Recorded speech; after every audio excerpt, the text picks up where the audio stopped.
நாடகத்தை பார்த்து கூட அழுவுற ஆளாக இருந்தால் இந்த வீடியோ உங்களுக்கான தான். அட சந்தோஷத்தை கூட ஆனந்த கண்ணீராக தான் எனக்கு வரும்னு சொல்கிறீங்களா என்ன நீங்கள்? அடட எக்ஸப்ட்டுங்க, வெங்காயம் உரித்து கண்ணீர் வந்தால் அது ஓகே. அழுவுறது என்னமோ கண்ணுக்கு ரொம்ப நல்லது தான், கண்ணை வந்து க்ளீன் பண்ணும்.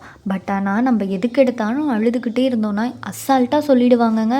ஒரு உண்மையான விஷயத்துக்கு அழுதா கூட அது என்ன சரியான அழுமூஞ்சி அப்படின்றவாங்க. அட இதில் என்ன ஹைலைட்டுன்னு கேட்டிங்கன்னா, கேர்ள்ஸ் அழுவலாம், பாய்ஸ்னால் அழுவவே கூடாது. அட எல்லா விஷயத்துக்கும் நீங்கள் அழுகுற ஆளாக இருந்தால் நீங்கள் இதை நோட் பண்ணி பாருங்கள். அழுவாமலே இருந்துட்டு சடனாக ஒருத்தவங்க அழுகுறாங்கன்னா அவங்க அழுவவே மாட்டாங்க, இந்த விஷயத்துக்கு போய் அழுகுறாங்க பாருங்கன்னு எல்லார் கவனமும் அவங்க மேலே தான் இருக்கும். இதுவே அடிக்கடி அழுகுற ஆளாக இருந்தால் அது எப்போ பார்த்தாலும் அழுவும், அதுக்கு என்ன வேலை அப்படின்ட்டு அசால்ட்டாக போயிடுவாங்க. உங்கள் வாழ்க்கையில் நிறைய விஷயத்துக்கு நீங்கள் அழுததை இப்போ நினச்சி பார்த்தீங்கன்னா காமெடியாக இருக்கும். அட இதுக்கா நம்ம அழுதோம் அப்படின்னு.